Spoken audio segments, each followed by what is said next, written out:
Kenapa tak tidur lagi? Ha?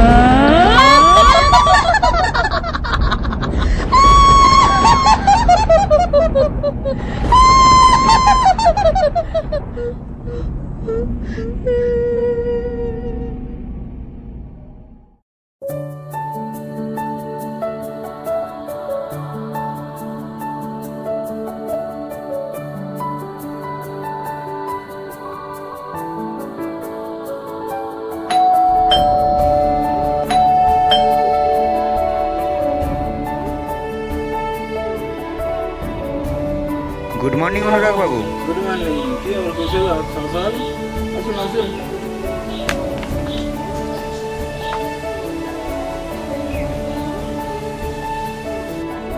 কেসটা সম্বন্ধে একটু কথা জানার ছিল।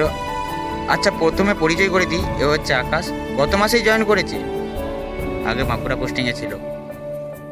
আচ্ছা বলুন তো স্যার, কি বিষয় জানার ছিল আপনার? ম্যাডামের কিছু অতীতকালের কথা জানার ছিল।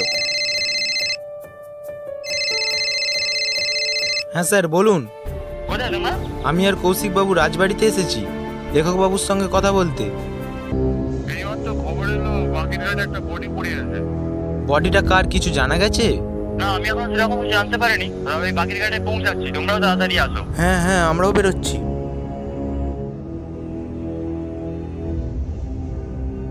কৌশিক, বাঁকিরঘাটে আবারও একটা বডি পাওয়া গেছে। আবারও একজন শিকার, কিন্তু কার? বডিটা কার সেটা বলেনি স্যার, তবে আমাদের তাড়াতাড়ি বাঁকিরঘাটে পৌঁছাতে বলেছে। আমাদের এই বাঁকির ঘাটে?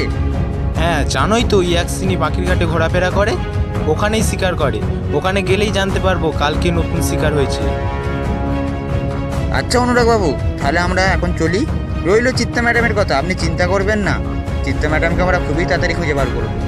আর একটা কথা অনুরাগ বাবু, আপনি যে শুধু ভালো লেখেন তা নয়, আপনি নিজেও একজন ভালো মানুষ। সেই এক শ্রেণী গ্রামের মানুষকে নিজের শিকার বানায়, সেই এক শ্রেণী আপনার কাছে দেবী। আপনার এই কথা আমি কখনোই ভুলবো না।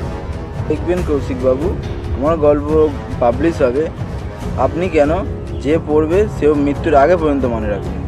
কৌশিক চলো, স্যার আমাদের জন্য অপেক্ষা করছে। হ্যাঁ হ্যাঁ চলো।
কেন আমাকে সবাই ছেড়ে চলে যায়?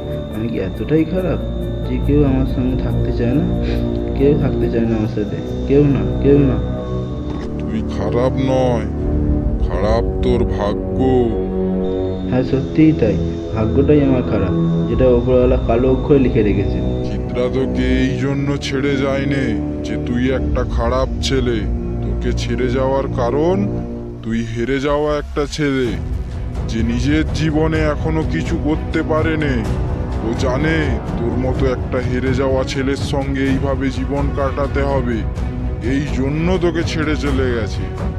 হ্যাঁ ঠিক, এই জন্যে আমাকে সব ছেড়ে চলে গেছে। চিত্রা জানে যে তুই সারা জীবন কাহিনী লিখবি, কিন্তু কোনোদিন সফল হবি না। অনুরাগ, তুই একটা হেরে যাওয়া ছেলে, এই জন্য সবাই তোকে ছেড়ে চলে গেছে। চারিদিকে তাকিয়ে দেখ, কেউ নেই তোর পাশে, কেউ নেই। না তোর পরিবার, না তোর বন্ধু, না তোর ছেলে, না তোর স্ত্রী, যে অন্য কারো হাত ধরে পালিয়ে গেছে। তুই একটা হেরে যাওয়া লেখক, তুই কোনোদিনও জিততে পারবি না, কোনোদিনও না। আমি একদিন জিতবো, একদিন না একদিন জিতবো। যে লেখার জন্য আমার সব কিছু হারিয়ে গেছে, সেই লেখাই একদিন আমাকে জিতাবে, আমার কাছে সব কিছু ফিরিয়ে দেবে। একদিন আমি বড় লেখক হব, সেই দিন চিত্তা অবশ্যই ফিরে আসবে আমার কাছে। কিন্তু তখন আমি ওকে স্বীকার করবো না। আমার এমন টাইমে ছেড়ে চলে গেছে যখন ওকে আমার সবচেয়ে বেশি দরকার ছিল। একদিন গল্পটা আমি পুরো লিখেই ছাড়বো। একদিন গল্পটা লেখাই আমার জীবনের এখন প্রধান লক্ষ্য।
ছোটবাবু, ছোটবাবু, ও ছোটবাবু, ছোটবাবু, ছোটবাবু, ছোটবাবু, দরজা খুলছে না কেন? ঘুমাচ্ছে হয়তো। রাত জেগে লেখালেখি করেছে। ছোটবাবুকে ঘুমাতে দিই, আমি যাই। ওইদিকে দেরি হয়ে গেলে কর্তাবাবু আবার রাগারাগি করবে।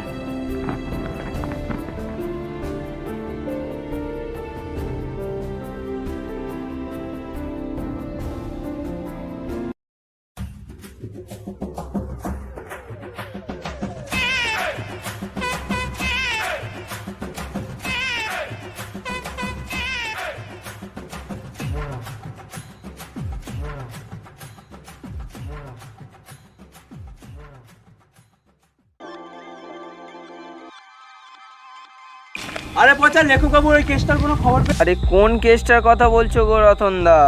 আরে শুনিনি লেখক বাবু স্ত্রীকে নাকি খুঁজে পাওয়া যাচ্ছে না। হ্যাঁ শুনেছি তো, পুলিশ তল্লাশি চালাচ্ছে। তোর কি মনে হয় পাবে? কেন পাবে না কেন? আরে ওকে যদি কেউ তুলে নিয়ে যেত তাহলে তো ওকে খুঁজে পাওয়া যেত, কিন্তু ও তো পরপুরুষের হাত ধরে পালিয়ে গেছে। এই রকম ব্যাপার, কিন্তু তাহলে এতদিন জানা যায়নি কেন? আরে জানবি কি করে, ও তো টাকা দিয়ে মুখ বন্ধ করে রেখেছে।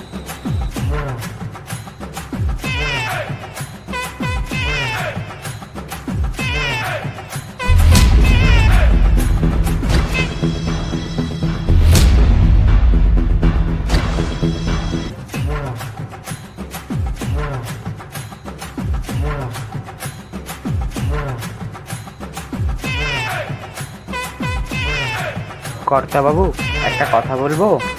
হ্যাঁ বলো, কি হলো? চুপ করে আছো কেন? বলো কি বলবে। কর্তাবাবু, গ্রামে রতন ডেরে চারিদিকে লুটিয়ে বেড়াচ্ছে যে ছোট বৌমনি নাকি অন্য কোনো পরপুরুষের সঙ্গে পালিয়ে গেছে।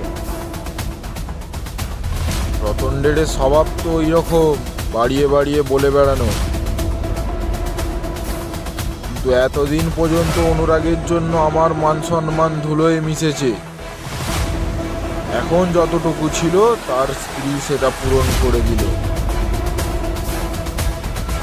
আজ ওই রতন ডেড়ের একটা ব্যবস্থা করি, তারপর অনুরাগকে দেখছি।